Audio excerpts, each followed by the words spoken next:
Kristui. Kaip gera kalbėtis apie viešpaties slėpinius, kaip gera jis gyventi. Bažnyčia mus veda į šitą gyvenimą slėpiniais įvairiais būdais, primenama apie kasdienybę, kurioje susitinkame viešpaties artimiausią valią mums. Ir taip pat mes žengėme per liturginius laikotarpius. Ir tai yra labai geras būdas vėl ir vėl prisiminti, ką viešpats padarė dėl mūsų ir kaip tai mūsų gyvenimą galėtų ir turėtų keisti. Ir dabar yra gegužės mėnuo. Ir taip pat artėja sekminės. Nuostabu. Gegužės mėnesį mes prisimenam švenčiausią mergelę Mariją, Dievo motiną. Ir labai gražu, kad sekminės taip pat čia pat, nes Mariją mes vadiname dvasios sužadėtinį ir dvasios indu. Šiandien apie Mariją ir pasikalbėjome. Aišku, tema nėra labai patogi. Kažkaip pastebėjau, kad mes labai dažnai neturime tokių kažkokių gerų atsakymų, kodėl Marija tokia ypatinga. Aišku, Jėzaus motina. Aišku, mes tada žinom dėl nuodėmės, tarė viešpačiui tai, Dievo žodį nešiojo širdyje, bet daug tokių buvo. Ir ypatingai, kai pradedam skaityti Naująjį Testamentą, ne tiek ir daug ten apie Mariją pasakyta. Ir matome, kad mūsų bažnyčia, katalikų bažnyčia, visais laikais Mariją aukštino. Ir taip pat mūsų krikščionys rytuose, rytų krikščionys mūsų broliai, Mariją laiko didžiausioje pagarboje. Ir tiek labai, kad pašalinis stebėtojas pažvelgęs į Marijos atvaizdus, ikonas, arba tos atvaizdus, kurie mums nuo vaikystės matyti ir tebematomi, nelabai iki galo ir nepersijungė.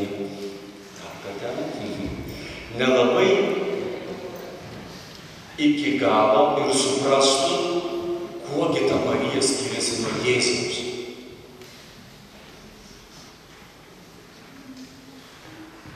Na, pavyzdžiui, tai nėra nieko tokio kažkokio išskirtinio. Mes visi iki atminties gelmių nešiojame šitos atvaizdus. Mano močiutės namuose buvo Jėzaus švenčiausios širdies ir Marijos nekalčiausios širdies atvaizdai.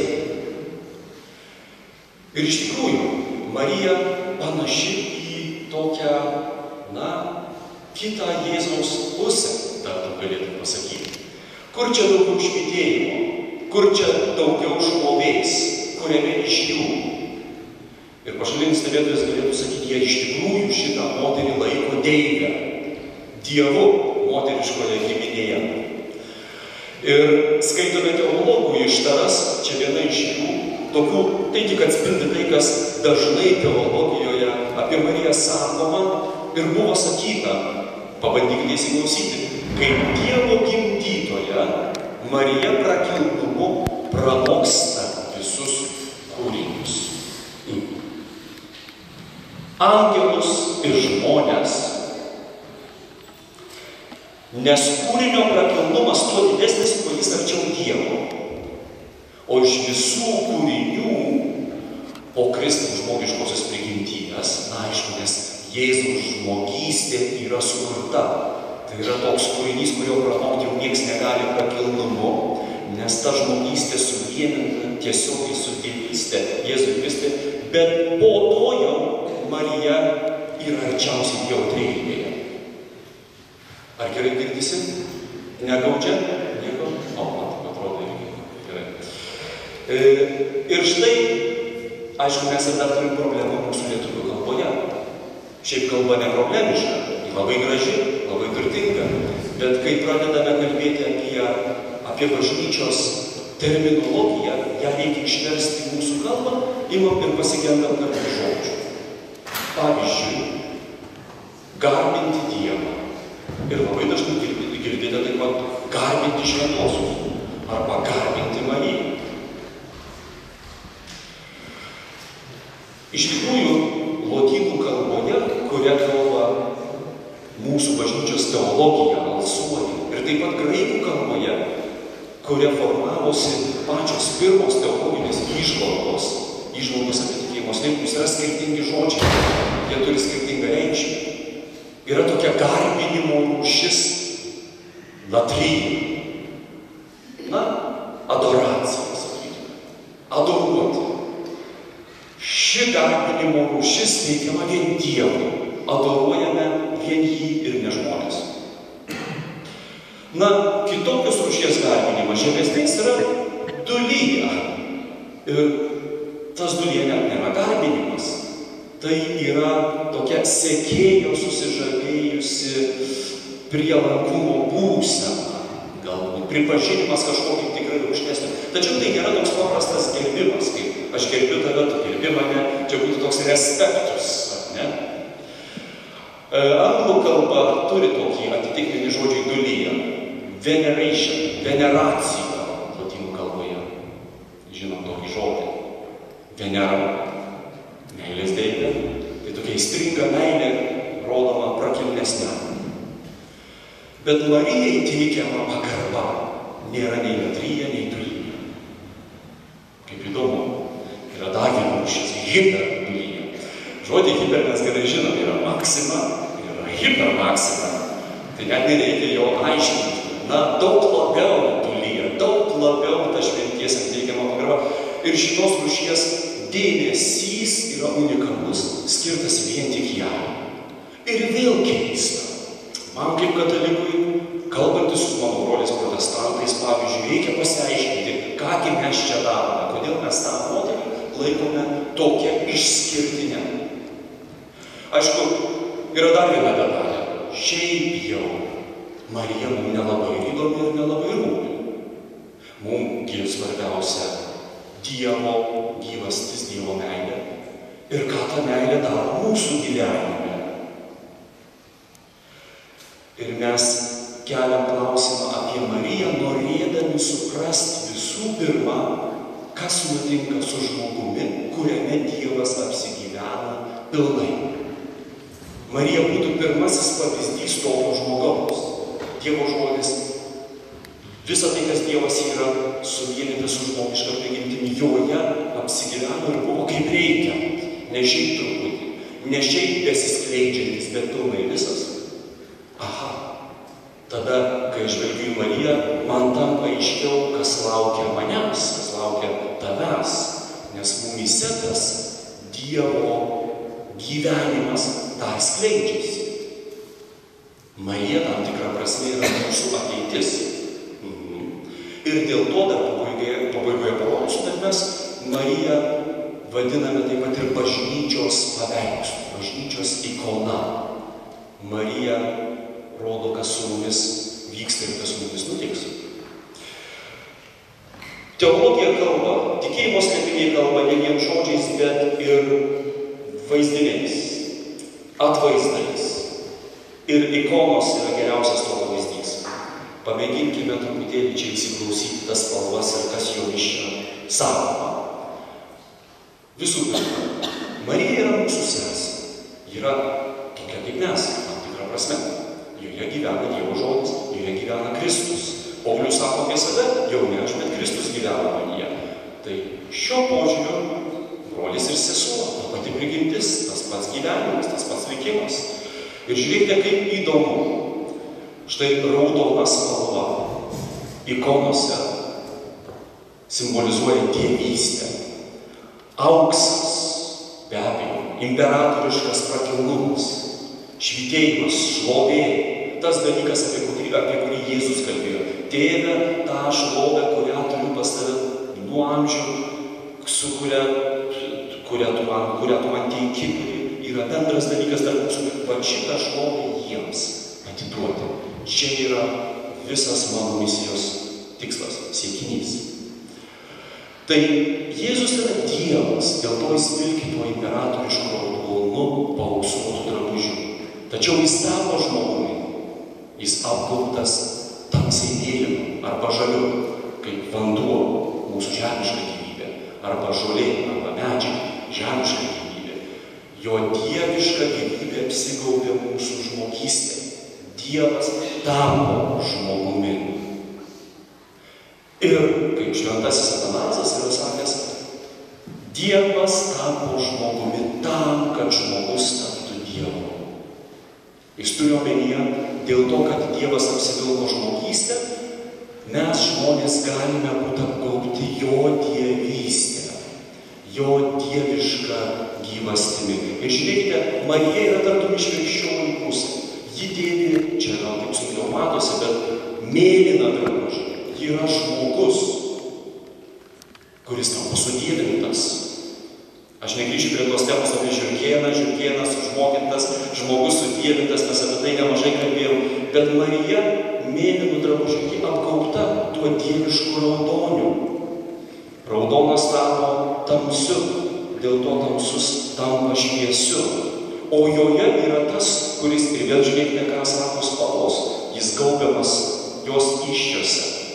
Raudona dievystė apgaubta mūsų žemiškos tikrovės žmogystė, žemiška tikrovė, tamsinė. Matote, ar ne? Tai yra tokia cirkuliacija šitų savybių, žmogiškas, dieviškas, mainai, likimų mainai, apsikeičiami likimai. Dievas ima mūsų likimą, kad mes gautumėm jo likimą. Jis yra viešpataujantis soste. Jis kaip Dievas aprėpia viską. Štai ką reiškia viešpatauti. Jis žino visų dalykų tikrosius vardus. Ir jeigu jis apsigyvena, kuriame iš mūsų, jo išmintis taip pat pradeda gyventi mumise.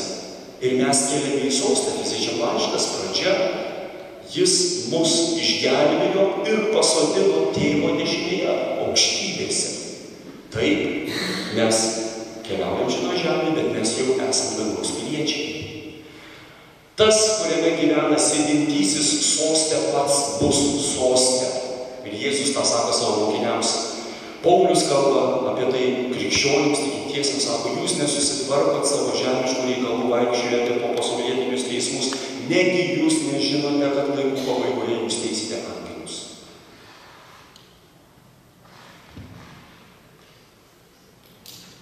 Aišku, ir vėl, raudonas apgaubtas mėlynu. Todėl Marijos žmogystė apgaubta raudona dievystė. Nes jis joje apsigyveno, jis jo žmogystę užkrėtė savo aukštesnio tipo gyvybę, geresnių likimu. Ir vėl toliau tas pats. Tai, kas yra jame, prikelia iš numirusių. Šita dvasios galia. Tai, kas per sekmines išlieta kiekvienam iš mūsų, nepalieka jo kape. Ir ta juoda skylė lieka jam kažkur tenai apačioje. Jis jai nepriklauso, tą juodąją skylę. Tam alkiui, tai tuštumai, tai mirčiai. Jis žengia į šviesą, jis žengia į didesnę tikrovę. Ir kiekvienas, kuriame jis gyvena, su juo nutinka tas pats. Štai Marijos dangun ėmimas. Jis žengia į dangų taip, kaip jis žengia, ir apačioje palieka tą juodą šulinį, tą juodą sausą mirties skrandį. Ir apie tai mes kalbėjome, ar ne? Kuo toliau į kursą pabaigą, tuo daugiau apibendrinimų mes darysime. Tikiu, kad jūs prisimenate, ką mes kalbėjome. Ir vėl pabandykite įsivaizduoti, kas nors iš šalies, visiškai nežinodamas, kas yra Jėzus Kristus, visiškai nežinodamas nieko apie Mariją, pamatytų šitos du atvaizdus. Tai sakytų, aš girdėjau, kad kažkuris buvo paimtas į dangų, tai kuris čia dabar iš jų? Nes praktiškai tas pats vaizduojama. Tas pats nutiko jiems abiems, čia didelio skirtumo ir nėra, abu įtraukti į Dievo šlovę su visu tuo, kas jų gyvenimas yra. Kabutėse tas žodis, jei mes kalbėjom, sudievinti, pripildyti Dievo, pripildyti Dievo gero, pripildyti Dievo gyvasties, Dievo šviesos. Tai šito požiūriu, visą tai, ką mes čia matome, tu ir aš, mes galim matyti save štai šitoj pusėje. Ji yra mūsų sesė, tikėjime, tik tais labiau tikinti sesė tikėjime, bet rūšis ta pati. Taip, mūsų mama nesigimdo mūsų pirmąjį iš brolių ir sesių. Tai jeigu jis mūsų brolis, ji yra mūsų mama. Bet pirmiau negu tai yra mūsų tikėjimo sesė. Mūsų maldos kartais keičiasi, kai suprantam tuos dalykus. Kreiptis į savo sesę, prašyti pagalbos. Bet, ir vėl, vis dėlto, dabar aš noriu pereiti prie to išskirtinumo. Kuo ji ypatinga? Ji yra kitokia. Jai taikomi titulai, kurie netinka kiekvienam iš mūsų. Pirmas iš jų yra Dievo gimdytoja. Mes Lietuvoje tą Theotokos graikišką žodį, žinoma, krikščionims rytuose verčiame Dievo motiną. Kiekvieną kartą, kai mes ištariame Mariją, Dievo motiną, šitas titulas pakrautas 2000 metų istorijos svoriu. Mat, pirmaisiais krikščionybės amžiais krikščionių buvo didelis klausimas, kaip čia taip įmanoma, kad neaprėpiamas Dievas, kuris yra šviesa, kuris nekinta, jis aprėpia visą laiką, visą erdvę, visą ką, kad jis tampa žmogumi, o žmogus juk labai keičiasi. Jis tampa kūdikiu, kuris nemoka vaikščioti, kuris ropoja, krenta turbūt, aš nežinau, ir jis krisdamas užsistatydavo guzą, bet gali būti, nes jis mokėsi vaikščioti. Bet žinot, ko tiem pirmiem mąstytojam buvo jau per daug. Į mergelės įsčias, į moters įsčias, eina savo, žinai, šlapia, tamsu ir baisiai siaura. Negali būti, jokių būdų, šito jau yra per daug. Gerai, gimė toks žmogus Jėzus ir tada prie jo į jį tėvas įdėjo dievišką prigimtį. Galbūt krikšto metu, galbūt anksčiau, bet tik jau ne per mergelės įsčias, čia yra per siaura, per blogai. Tai bažnyčios tėvai, reaguodami į tai, bažnyčios susirinkimai, ypatingai tas Efezo susirinkimas vyko 350 metais. Aiškiai pasakė, ne, Marija, tas, kuris Marijoje buvo 9 mėnesius, tas, kurį ji pagimdė, nuo pat pradžių, nuo pat pradėjimo momento buvo Dieva žmogis, Dievas ir žmogus viename. Tie krikščionys vadino Mariją Kristaus gimdytoją. Nors liturgijoje maldose jau į Mariją buvo kreipiamasi kaip į Dievo motiną, Dievo gimdytoją. Bet jie kartais būna pernelyg protingi krikščionys, norint, kad viskas būtų logiškai gerai. Su slėpiniais taip ne visada išeina, sako, ne, jį pagimdė tik Kristų, tik Mesiją, tik tais Jėzų, o paskui Dievo prigimtis prisijungė prie jo. Bažnyčios susirinkimuose pasakė, ne, jis paėmė visą žmogaus likimą, visą žmogaus būvį ir ta dalis žmogaus gyvenimo, kurios Dievas nepaėmė kaip savo, jis jos neišgelbėjo, jis nepripildė jo savo dievystę, jis nepadarė jos šviesa. Vadinasi, jeigu jis išgelbėjo visą ko, nuo pat A iki pat Z. Ta akimirka, kaip angelas pasveikino Mariją, tą akimirką dievystė nužengė į moters, į mergelės įsčias.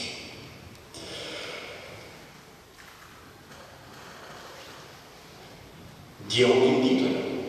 Tai milžiniškas teiginys. Jam buvo labai sunku tą suprasti.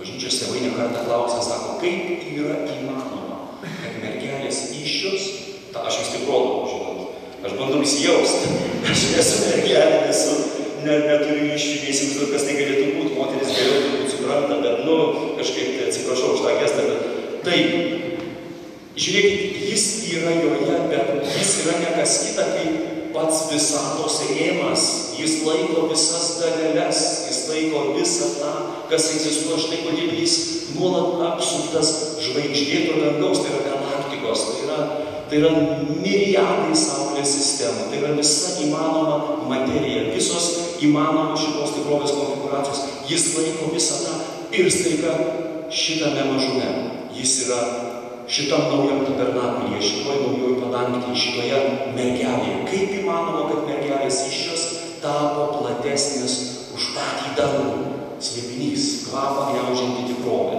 Dangus įsiveržė į istoriją, ten tam kampe matot šviesa, tiesiog ir pasirinko lokaciją, ne rūmus, ne Jungtinės Amerikos valstijas, ne kažkokį tai milžinišką žemyną, bet sako, štai čia, tiek užtenka, aš čia, nuo mažų dalykų, maži dalykai, svarbiausia, mergelės išės. Kažkas tai tokio. Kaip įmanoma? Didelis slėpinys. Arkangelas sveikina Mariją ir žiūrėkite, kas kybo jau viršui. Ta pačia akimirka trejybės spindulys. Trigubas spindulys leidžiasi. Šventoji dvasia ten vaizduojama. Šventosios dvasios sužadėtinė. Ji mėlynų drabužių apgaubta jau tą dievystę, o virš jos yra dievystės raudonės pakibęs. Matote, ar ne? Leidžiasi. Štai kodėl mes būtent šitą maldą taip pabrėžiam tiek labai, kad kiekvieną dieną 12 valandą kartuojam. Viešpatės angelas apreiškia mergelei Marijai. Tu pradėsi iš Šventosios dvasios. Čia mes ten nieko neprašom. Jokio prašymo čia nėra. Mes tiesiog ištariam svarbiausią posūkį istorijoje, nes kur dangus ir žemė tapo vienu? Čia. Ta sekundė. Ta akimirka. Ne vėliau. Ne anksčiau, bet čia. Dėl to Marijos vaizdinys, jis išdegintas tiesiog mūsų tikėjimo vaizduotėje, mūsų sąmonėje, mūsų tikėjimo kelionėje. Ji yra tikroji šventykla. Su ja prasideda kažkas tai naujo. Joje dangus apglėbia žemę.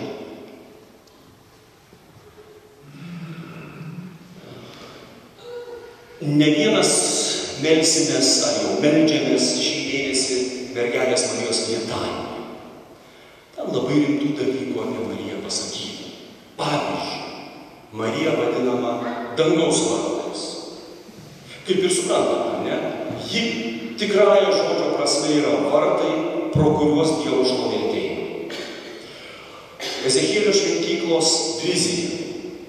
Bažnyčios tėvai čia dažnai ją prisimena per rytinius vartus, nes rytuose simbolinė prasme Dievas pasodina rojų. Visa, kas gera, ateina iš rytų, šviesa ateina iš rytų.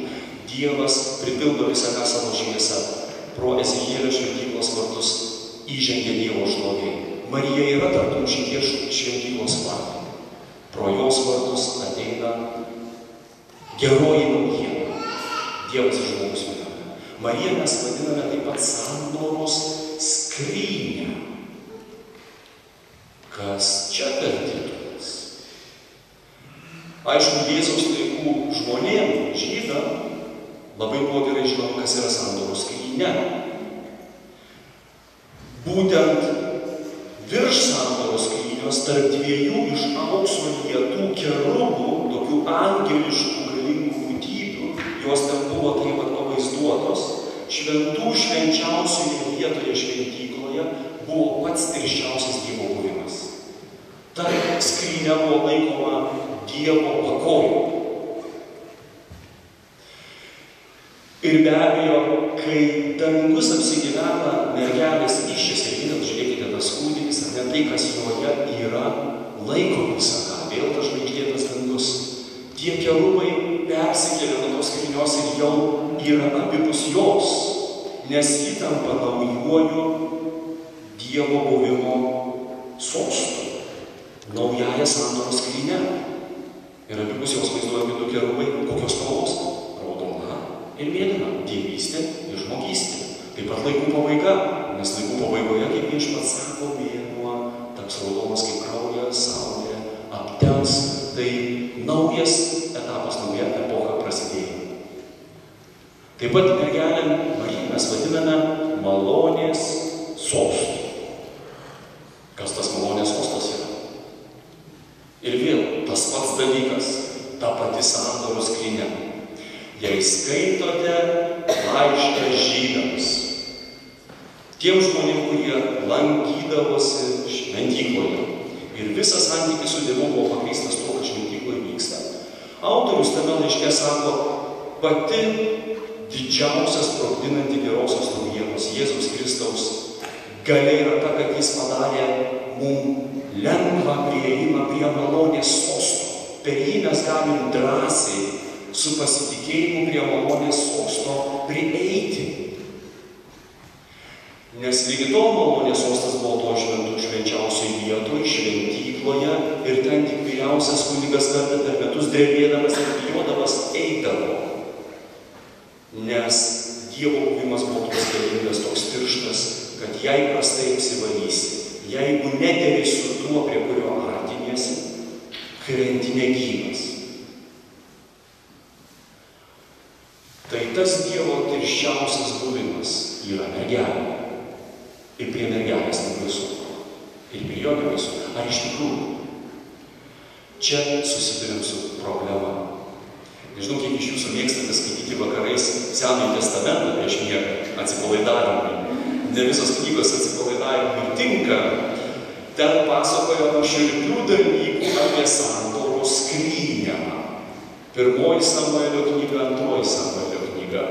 Filistinai pagrobė iš izraelitų sandoros skrynią ir su jais pradeda darytis baisūs dalykai, nes sandoros skrynia pilna, ją lydi Dievo jėga, o su Dievo jėga šiaip bet kaip nelabai išeina.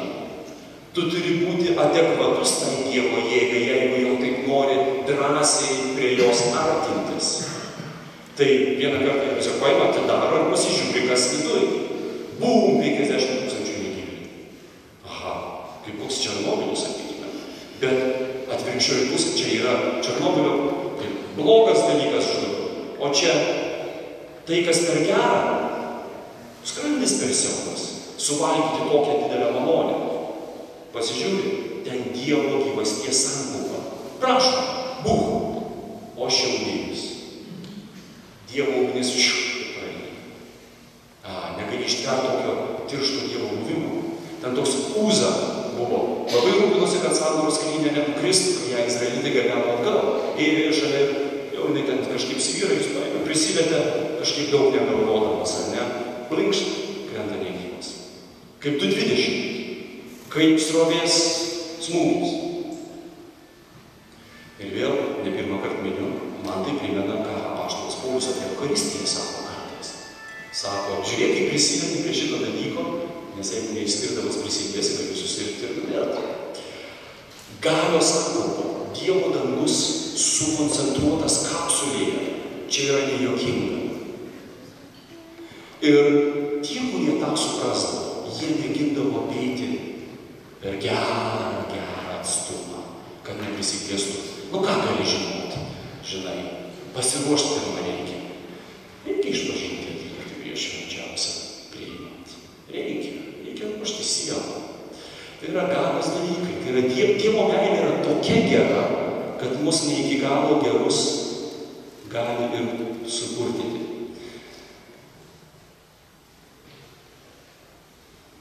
Dar kartą primenu, turbūt 5. Platono ištarą. Geras dalykas saulė šviesa, bet kelia skausmą peilėms akim. Turi dėrėti su tais dalykais, prie kurių artiniesi. Štai kodėl pirmaisiais krikščionybės amžiais taip ilgai buvo skiriamas dėmesys katechumenatui. Tai beveik kaip ir neaukų katechumenato programoje. Metus laiko.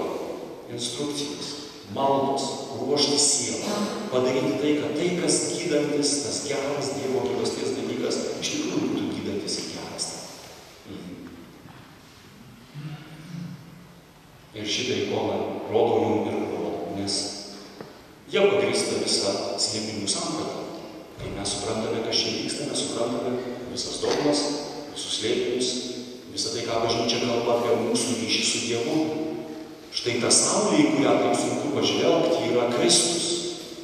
Ir jis tampa žmogumi.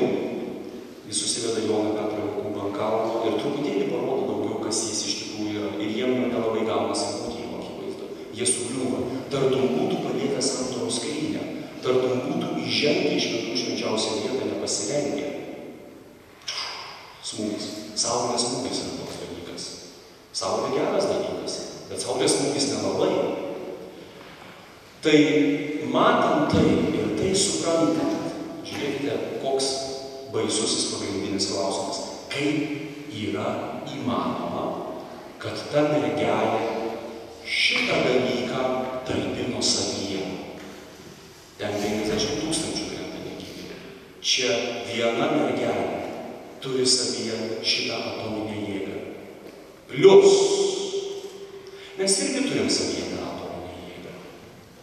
Ji mumise skleidžiasi, atsargiai, tiek vietos jai padaro, kiek išvalom savo sielą, savo dvasios organizmą nuo virusų, nuo kliūčių, tą jėgą mumise skleistis. Bet toje mergelėje nebuvo šito progreso. Mumise šita jėga susijusi malonės ryšiu. Joje tas dalykas, iš kurio šita jėga eina, susietas virkštele, kūnu. Ir tai yra unikalu. Jūs prisimenate turbūt Evangelijų pasakojimą, kai Jėzus vaikščiojo Jeruzalės gatvėje, ten Izraelyje, ir sako, iš jo ėjo galia, kuri visus gydė. Ta galia išvarė demonus. Ir ta galia pagydydavo ką? Tuos, kurie buvo atviri tikėjimui. Per kiek laiko ta galia juos išgydydavo? Iš karto, taip, punkt, sveikas. Ten spaudžia minė Jėzų, moteris prisiliečia sergantį prie jo drabužio, ne virkštele kūnas į kūną 9 mėnesiam plug in, bet pirštų galeliu. O šimtininkas apskritai tik tikėjimo. Net eiti nereikėjo, net paliesti nereikėjo. Akimirka, tavo tarnas sveikas, tikėjimas iš karto atveria kanalą šitai Dievo gyvaščiai cirkuliuoti. Ir jį patenka ten, kur skauda, ten, kur reikia, ten, kur prašo. Bet tai nėra 9 mėnesių virkštelės ryšys pastovus su pastovia cirkuliacija. Jeigu mes klausom, kuo ta moteris ypatinga, pirmiausiai, ji ypatinga tuo, kad kai joje apsigyveno tas, iš kurio eina galia, kuri išvaro demonus, kuri visus gydo, ji neįsitaškė ant sienų. Kai angelas ją pasveikino, jos atomai neišsiskaidė, iš jos neliko šlapia oda. Ir šitoj vietoj mes sakom, čia turėtų būti kažkas kitokio. Neįmanoma, kad Dievas jos nebūtų paruošęs. Dievas turėjo ją kažkaip tai paruošti iš anksto šitam gėrio krūviui. Nes vyriausias kunigas eidamas į šventyklą apsivalydavo kaip reikiant ir stengdavosi būti kaip įmanoma trumpiau. Neždavo savo kailį kaip įmanoma greičiau, atlikęs visą ką reikia. Čia 9 mėnesiai štai tokio ryšio. Jeigu joje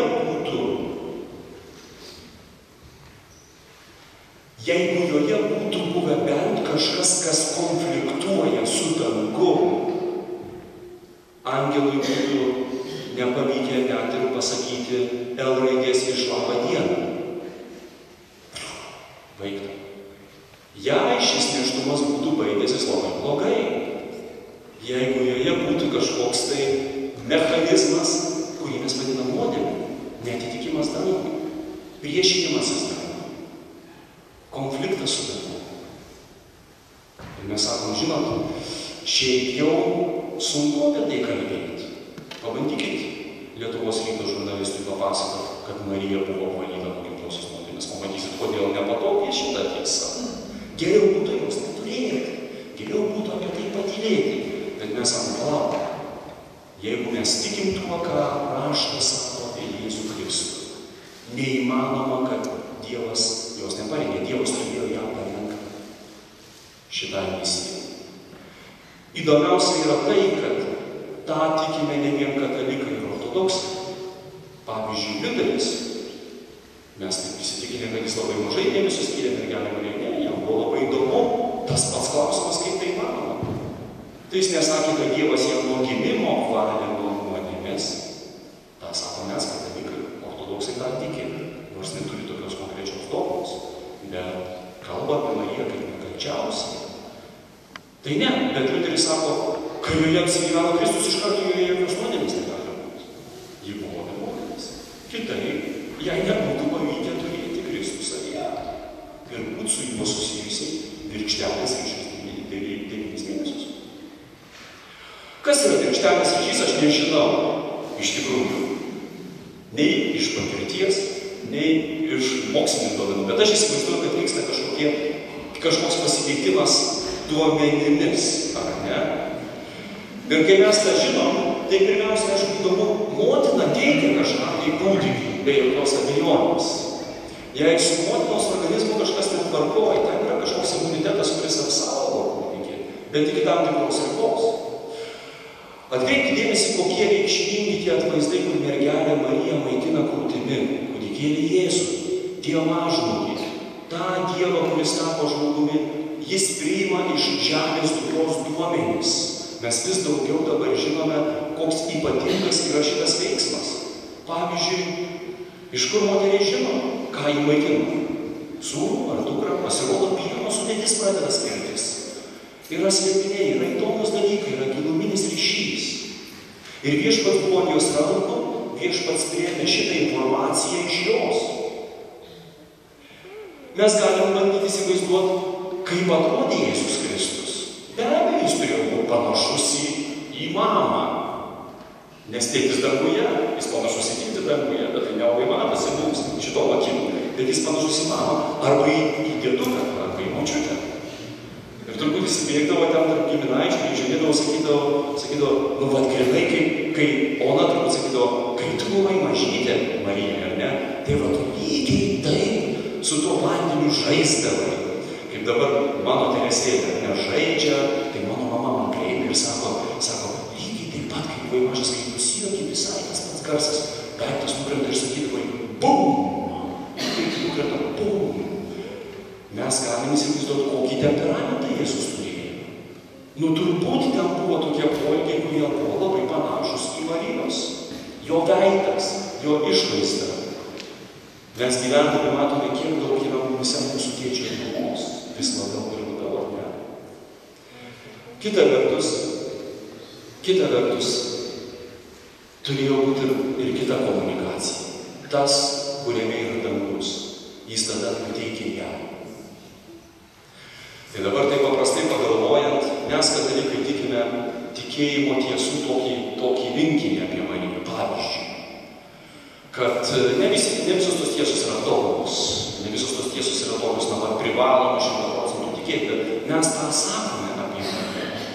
Marija be skausmų gimdžiusio yra tos kreipinys, ar ne? Mes tikime, kad Marija į dangų paimta ir kažkaip sunku patikėti ir neįtikėtina palaukti. Mielieji, jeigu joje 9 mėnesius virkštelė susijęs buvo tas, kuris išgydavo paralyžiuotusius, tai ji po tokio nėštumo 9 mėnesių turėjo mažiausiai net iš stogavimo prisirgti. Nes čia yra geras antibiotikas, čia geras medikamentas, nedrabužį paliesti per akimirką. O tikėjimo atvirumo Marija turėjo labai daug, šitą žinome, ar ne? Tai labai natūralu ir normalu, žinant tą apie Kristų, sakyti tas visas išvadas apie Mariją. Ir taip kažkur mes turim sustoti ir pasakyti, mes daugiau nežinom. Girdėjote tokį, sako, bet kurie teiginiai vedami nuosekliai iki galo tampa absurdiški kartais. Redukcijos absurdų. Yra toksai argumentavimo leksikone išsireiškimas. Pavyzdžiui, tai jeigu Viešpats, jeigu Dievas apvalė Mariją nuo nuodėmės, mes sakome, kad ji neturėjo gimtosios nuodėmės. Ji turėjo neturėti įgimto neatitikimo dangui. Ji turėjo būti paruošta, kad dangus į ją nužengtų. Tai kodėl Dievas negalėjo tada nuo gimtosios nuodėmės apsaugoti? O Marija. O kaip yra su Ona, Marijos mama? Kyla tie visi tokie, žinot, paprasti klausimai, jie yra labai legalūs ir normalūs, bet ko gero teisinga pozicija ir bažnyčia tą sako maždaug ir taip jau pakankamai pakalbėjau. Reikia žinoti, kur kalbėti, reikia žinoti, kur sustoti. Mes nežinom mechanizmą, mes nežinom kaip. Taip, mes sakome, dėl to, kas Jėzuje, šitą pačią jėgą Dievas Mariją apvalo. Bet ir viskas, ką galim pasakyti, palikime slėpinio darbus. Palikime Dievo žinojimui vietos, ne viską mes galim suprasti. Bet jeigu taip nebūtų, mes negalim paaiškinti, kaip tas nėštumas buvo įmanomas. Suprantat šitą dalyką, ar ne? Pagauna tą principą, apie kurį aš kalbu, ar ne? Viskas čia labai paprasta, nelabai sudėtinga, nuostabu. Čia yra tokia keista ikona, jeigu tokių nebūna paprastai, bet aš pamačiau, štai sėdi Viešpats Jėzus, Marija ant kelio, Marija sėdi savo mamytį ant kelio, šventoji Ona. Gerai. Per laiko. Kitas momentas. Mes Mariją taip pat vadiname ir naująją Ievą. Čia labai nesunku įsivaizduoti ir suprasti. Mes kalbėjome apie Kristų ir apie Adomą. Ir sakėme, kad visa tai, kas Adomas yra, Kristus ima ir išgydo. Visas Adomo gyvenimo detalės. Visus aspektus, kur Adomas puolė, Kristus išstovys, viską paliečia, viską išgelbėja. Normalu, suprantama. Bet toj pirmoji istorijoje yra vyras ir medis. Ir šitoj naujojo istorijoje yra vyras ir medis. Šitas vyras tiesia ranką į medį, kad nusidėtų, šitas vyras tiesia į medį ranką, kad paklustų. Šitas vyras buvo gundomas ir nusidėjo, šitas gundomas nenusidėjo. Šitas, būdamas kaltas, neigė savo kaltę, todėl šitas, būdamas nekaltas, ima visų kaltės ant savęs. Visur, kur Adomas krenta, naujasis Adomas Kristus atsveria šitą nuodėmės svarstyklių lėkštę. Bet paveikslas tai nepilnas, ar ne? Nuopuolio istorijoje, nuopuolio pradžia yra moters ištartas ne. Ir jeigu išgelbėjimas gydo visą tai, kas sena, vadinasi, čia taip pat prie to medžio turi būti naujoji Ieva, naujoji moteris. Kas ji yra? Apaštalas Paulius duoda atsakymą, pirmiausiai, bažnyčiai. Ir pirmieji krikščioniai vaizduodavo tokias, suasmenintus, jie suasmenindavo, vaizduodavo kaip žmogiškas tokias simbolinės būtybės, pavyzdžiui, mirtis, ar ne, buvo vaizduojama kaip būtybė, arba sinagoga, senosios sandoros bendryje, vaizduojama kaip moteris, išdžiūvusiomis krūtimis, užrištomis akimis, nes tiesa kažkur numigravo, bet šita moteris nepasakė paskui. Greta vaizduojama buvo bažnyčia pilnomis krūtimis, nes Dievo žodžio pienas maitina savo vaikus, atvertom akim pažįsta tiesą. Ir kai Apreiškimo knygoje skaitome apie tą didingą viziją ir pasirodė ženklas danguje, moteris, apsijuosus apsigaubus saulę po jos kojų, mėnulis, 12 žvaigždžių vainikas. Pirmiausiai, pirmieji krikščionys matė čia bažnyčią. 12 žvaigždžių, 12 apaštalų, kurie pakeičia 12 Izraelio giminių, persekiojama bažnyčia, bėga į dykumą, nešama į nerealią sparnų, kaip ir daugeliu krikščionių teko, bažnyčios mistinių kūnų nariams teko patirti šitą likimą. Bet šitoj vietoj taip pat mes matome ir tai, kad yra tokia viena ypatinga moteris tarp visų kitų, kuri ištaria lemtingą taip. Ieva ištaria tai, kuris nulemia visą žmonijos likimą. Jos vardas reiškia gyvųjų motina. Kai ji ištaria savo ne, vietoj taip, ji pradeda gimdyti negyvosius, bet mirusiuosius. Jie gyvi, jie vaikšto šitą žemę, atrodo, bet jie mirė dangui, mirė Dievui, mirė meilei. Tad šita, kuri ištaria Dievui taip, atsveria Dievos kaltę. Ir krikščionys labai anksti šitą pastebėjo panašumą. Ir sako, tai yra naujoji Ieva. Tad kiekvieną kartą, kai būdavo ištariama naujoji Ieva, krikščionių vaizduotėje, tikėjimo vaizduotėje buvo du dalykai – bažnyčia ir Marija. Abijos motinos. Bažnyčia gimdo savo vaikus į gyvenimą per krikštyklos įščias. Šioji naujoji Ieva gimdo savo vaikus gyvenimui per tai, kad ji pagimdo patį pirmąjį, kuris ir teikia tą gyvenimą. Ir dabar porą tokių galite atsimerkti, labai gražių, čia Marija Bodžia Ieva, labai gražių, labai gražių citatų. 4 amžius, Šventasis Efraimas Siras. Marija ir Ieva, dvi žmogiškos būtybės be kaltės, buvo identiškos. Tačiau vėliau viena tapo mūsų mirties priežastimi, kita gyvenimo priežastimi. Arba tegul moterys šlovina ją tyrą Mariją. Jų motinoje Ievoje buvo jų didi gėda bei priekaištas, Marijoje, jų sesėje, didžiai pasirodė jų garbė. Čia pats moteriškasis pradas atperkamas išgelbėjimas Marijai. Šventas Irenėjus sako, Ievos neklusnumo mazgą atmezgė Marijos klusnumas. Ką mergelė Ieva surišo netikėjimu, tą mergelė Marija atrišo tikėjimu. Ir dabar tikrai rimtas dalykas. Mirtis per Ievą, gyvenimas per Mariją. Didelis dalykas tai pasakyti, nes paprastai sakome mirtis per Dievą, gyvenimas per Kristų. Bet panašu, kad mes taip dažnai susiaurinam savo išgelbėjimo viziją. Dievas gelbsti šį pasaulį, pasitelkdamas patį pasaulį. Dievas gelbsti šį pasaulį, bendradarbiaudamas su mumis. Ir šita moteris ištarė tą tai, nuo kurio prasideda išgelbėjimas. Čia ir vėl būtų labai didelis klausimas, nors normalus. Ar Dievas nebūtų galėjęs išgelbėti pasaulį, jei Marija būtų darus ne? Ką mes žinom? Ką mes žinom? Dievas visada turi būdų, Dievas žino kaip. Bet man atrodo, kad Dievui taip pat yra gera, nuostabu, smagu ir gyva parodyti mums išgelbėjimo grožį. Ir tokiais būdais jis mums įmoko. Dėl to mes turim pasakoti apie Mariją Naujajame Testamente.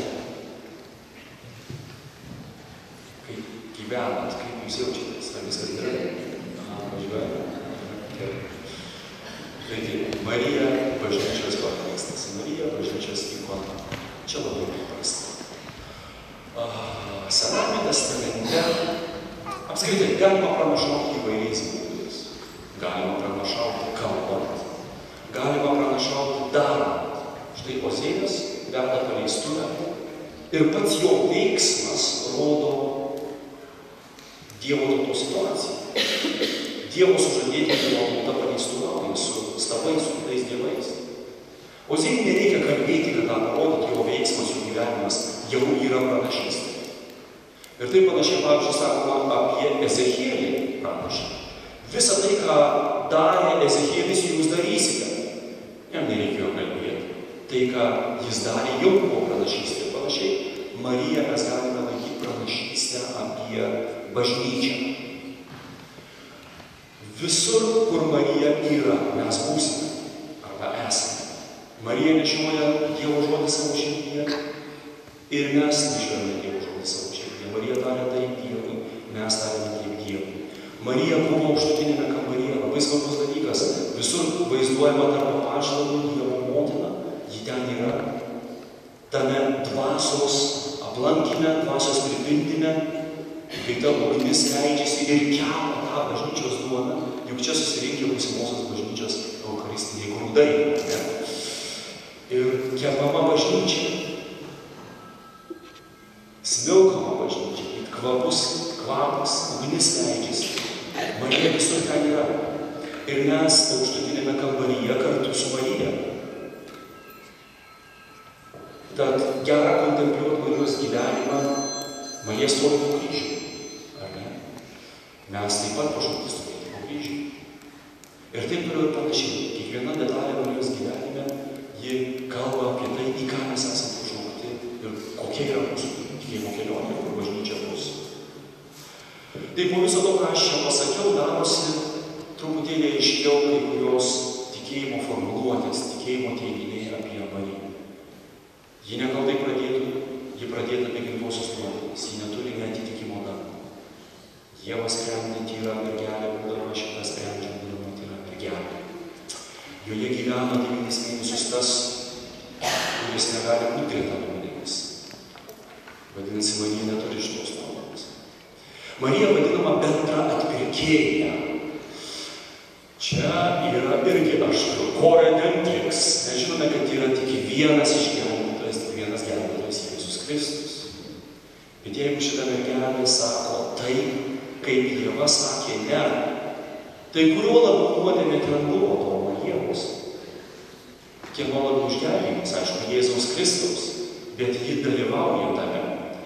Ir teko lankytis tokiam Belgijos mieste Bružų nuostabaus grožio sakyklą, amboną. Eini į bažnyčią, juodo ąžuolo drožiniai. Po sakykla guli natūralaus dydžio žirgas, parvirtęs. Paulius nusivertęs ten kažkur tai. O, net taip šokteli. Žinai, labai įdomu. Virš sakyklos yra mergelė Marija su Jėzu. Ir jie abu smeigia tą senąją gyvatę. Pervėlikas kalba. Kuris iš jų laiko ietį? Kryžiaus formos ietis, ar ne? Kuris iš jų tą daro?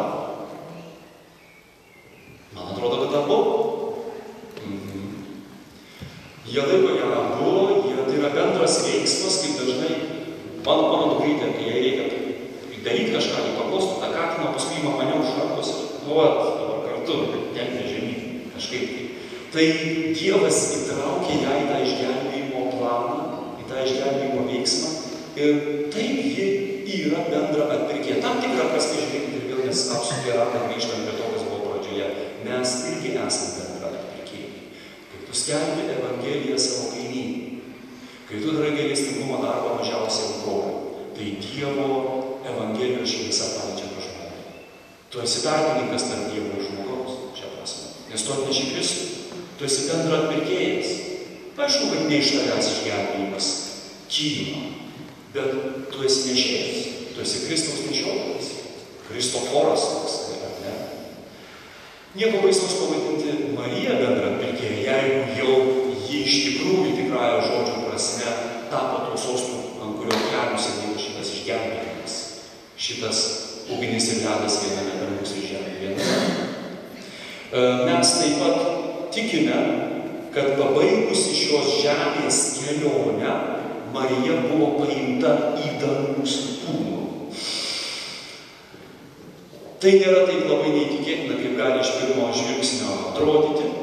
Kažkada kalbėjome apie tikėjimą ir apie kitas dimensijas ir kalbėjome, kad Jėzus žengiant į dangų, jam nebūtinai reikėjo pakilti nuo žemės. Jis tiesiog turėjo įžengti pilnesnę būtį ir tada taip savaime kažkaip išnyko iš akių mums, kurie gyvename 3D pasaulyje. Bet čia jau kita tema. Tik tais tiek, kad iš kur mes tą žinome, pats pagrindas, aišku, pakėti to ir vėl yra tas pats. Jos ryšys su gydančiuoju toks stiprus, kad labai natūralu, kad ir jos mirtis gali atrodyti kitaip. Be to, joje gyvena tas, kuris prikelia Kristų. Jis prikels ir mus visus, tai yra mūsų viltis, mūsų sielos suteikta kažkokia kita geresnė materija. Paskaitykite namų darbas 1 Korintiečiam 15, ten labai įdomi apie tai apaštalas Paulius pasakoja. Bet yra daug įdomių pasakojimų apie Marijos žengimą į dangų. Jie šiek tiek skiriasi, juos vadiname apokrifiniais, kitaip tariant, raštais, kurie nėra Naujajame testamente. Bet tai nebūtinai visada vien pasakos. Labai daug dalykų žmonės pasakoja, prisimena ir žino, ir yra įdomu kartais juos skaityti, juos atsižvelgti.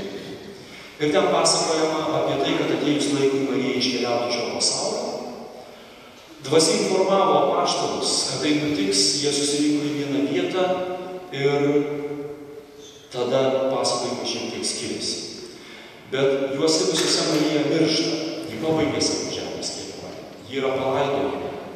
Tačiau pagal vieną pasakojimą, kaip visada, apaštalo Tomo ten nėra. Ir paskui jis pasirodo, sako, aš tiesiog negaliu patikėti, kad jį mirė, man tiesiog reikia pamatyti tą kapą, jie atidaro kapą, tai nieko nėra, ten gėlės, ten kvepia. Pagal kitus pasakojimus po 3 dienų girdisi angelų giesmė, arba 3 dienas girdisi angelų giesmė. Po 3 dienų Marija paimama, perkeliama į tą pilnesnę būtį su kūnu. Ir taip toliau panašiai. Ar tai nutiko? Yra viena tokia labai įdomi detalė. Kas domisi istorija, bus įdomu išgirsti. Krikščionys nuo pat krikščionybės pradžios labai aistringai girdavosi, jeigu jų mieste būdavo kokio nors apaštalo kapas, arba kokio nors švento kankinio palaikai. Tiesiog vyko tokios net rungtynės. Aha, mes tai esame prie Petro kapo. Nes jie ten statydavo savo kapines, statydavo savo bažnyčias, savo altorius statydavo ant tų kankinių kaulų. tai būti prie to kankinio kaulo, turėti to kankinio palaikus. O jei kaip nuostabu apaštalo kūną, tai buvo ypatingas dalykas. Nebuvo nei vienos bendruomenės krikščionybės istorijoje, kuri būtų sakusi, pas mus yra Marijos palaikai. Mes švenčiam, mes laužom duoną ant Marijos sarkofago, ne? Ir tai yra keista. Kur jį dingo? Aš nežinau. Popiežius žino, bažnyčia turi permatys, paimta į dangų. Ji buvo perkelta į pilnesnę tikrovę. Tiesiog. Kvantinės fizikos specialistai sako, tai yra labai įmanoma, labai paprasta, bet sudėtinga suprasti. Mes tą vadiname antgamtiniu pasauliu, mes tą vadiname pilnesniąją būtybę, kurios nematom, bet kuri yra ir ją perėjus. Tu truputį mažiau lieki šitam pasauliu. Bet įdomu, bet iš tikrųjų įdomu, kad niekas neturi Marijos visokių kitokių religijų, Marijos juostą, dar kažką, bet nekūno nėra. Tai šiaip visai nieko, ne?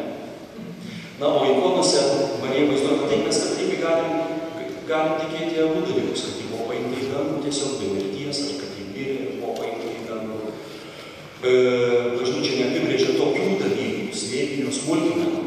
Mūsų rytų krikščionys broliai ortodoksai turi tą šventę, vadinamą Marijos užmigimo šventę, ir tos šventės ikona vaizduoja Mariją gulinčią kape, arba Mariją mirusią.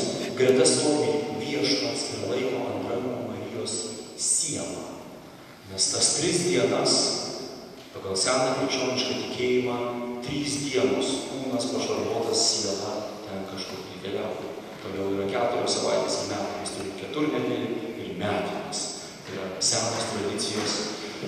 Remiasi senais bažnyčios tėvų raštais, bet štai Viešpats laiko jos sielai kūdikį gimusį dangų, tyrą, suvystytą į tą baltą šviesos drobulę. Ir visur tas pats. Viršui kerubas, palinkęs ties šituo nauju tabernakulu. Šita mergelė, valyta nuo nuodėmės, be skausmų gimdžiusio. Prisimenat, kokios Ievai buvo nuodėmės pasekmės. Adomui tai buvo labai liūdna, vyrai dabar apsiversta jau. Tu savo prakaitę valgysi duoną. O žemė žemės pusnis. Šitas prakeiksmas visada krenta mano žmonos, kai yra daržą, aš nesuprantu. Bet čia Adomui pasakytas dalykas, gerai, vis tiek kaip proga palikau. Bet Ievos ištara yra tokia, tu skausmuose gimdysi vaikus, ar ne? Tai jeigu tavyje nėra nuodėmės, gimdymas turi būti toks. Kažkas su tuo slėpiniu vėl naujai, vėl kitai. Ir kad jau tik buvo Viešpaties į dangų žengimo šventė, tai ir kalbėjom tik apie Marijos žengimą į dangų, kurį švęsime rugpjūčio mėnesį. Tai štai dar kontempliacija, ikona, Elijo paėmimas. Mes žinome, kad Senajame testamente buvo 2 labai ryškūs provaizdžiai, kaip žengimas į dangų galėtų vykti ir atrodyti. Ten kalbama apie Enochą, kuris buvo Dievo draugas, vaikščiojo su Dievu, todėl atėjus laiku Dievas jį pasiekė. Taip mįslingai pasakė, mes daug nežinom. Ir mes žinom pasakojimą apie Eliją, kuris buvo paimtas į tą didesnę tikrovę. Na ir Eliziejus šiaip netaip spėjo gauti pirmąją relikviją, Elijos kraistę, kurioje buvo Elijo gale. Bet žiūrėkite to ikono, ką mes matom, prisimenant tą raudoną spalvą, ne, apie kurią kalbėjome.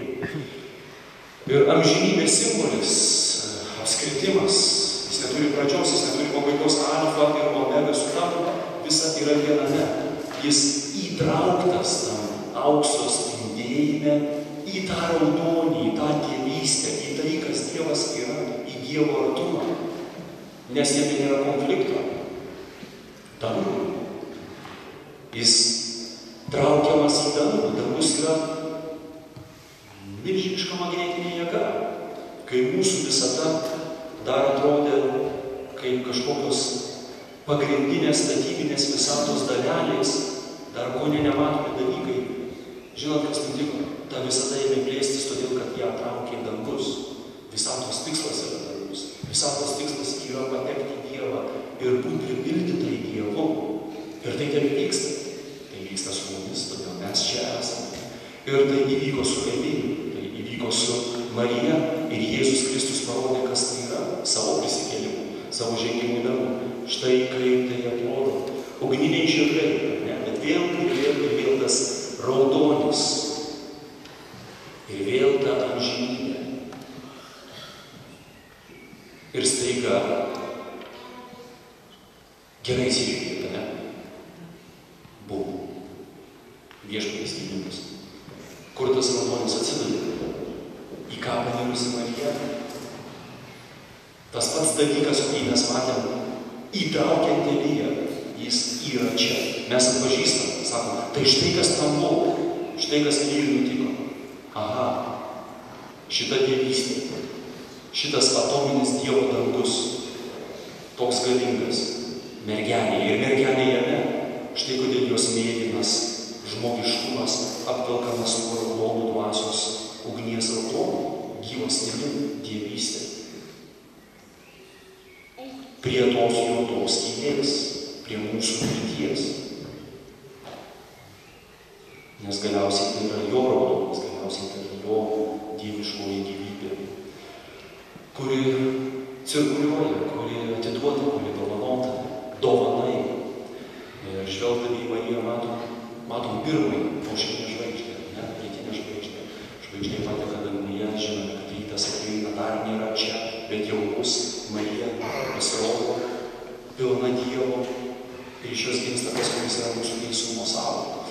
Tai pasimelskime trumpai viešpatį Jėzų Kristų, mūsų išgelbėjimą, mūsų gyvybę, mūsų žodį, kuris laikai santuoką, viešpatį, kuris turi gyvenimo žodžius, viešpatį, kuris esi be sampriešų, be šešėlių, tyras, šventas, grynas, neatskiesta būtis, gyvenimas perteklių, pilnatvė, visaprėpiantis viešpatie.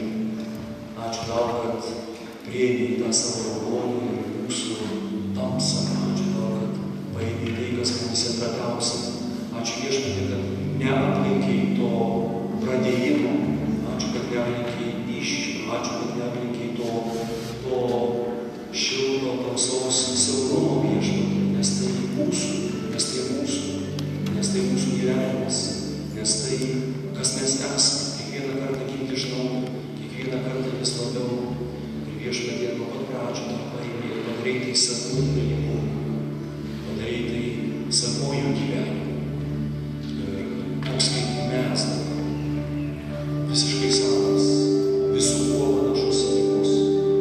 Išskyrus nuodėmę viešpatie, išskyrus šitą dalyką, kuris gesina tavo ugnį, kuris neatlaiko tavo ugnės. Viešpatie, kaip ten nutiko, kaip keista tai yra mąstyti, mums suprasti. Šitą mergelę, šitą slėpinį, šitą naująją šventyklą viešpatie, pripildytą tavo žmonėmis. Viešpatie, kaip tu ją valėjai, kaip tu ją vedėjai, kaip prieš visą tai atsirandant Matėjos gimimą, numatėjai nešioja savo šeimynį. Tik todėl, kad nešioja mūsų šeimynį, mūsų vardus tai prieš dar atsirandant pasaulyje ir šie mūsų darbus į gyvenimo knygą. Jėzau Kristau, visą tai gniaužia kvapą, neturi žodžių, kad nekalbėti. Visada didesnis nei tai, ką mes sakome, visada didesnis nei tai, ką galvojame apie tave. Visada čempionas, visada nugalintis, visada pranokstantis. Kaip gera viešpatie, galima atsipalaiduoti. Kaip gera viešpatie, neprivaloma visko pasakyti, visko suprasti. Bet ragauti tavo gydančią gyvybę, tavo išmintį, tavo meilę, tavo gerumą. Ačiū viešpatie, ačiū mūsų protui. Švenčiausiai, nekančiausiai dvasią sužadėti per tavo maldas, per tavo užtarimą, per tą stebuklingą nuostabų tavo šventėjimą, paviliok mus, įtrauk mus į savo sūnaus perteikimą.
Ačiū.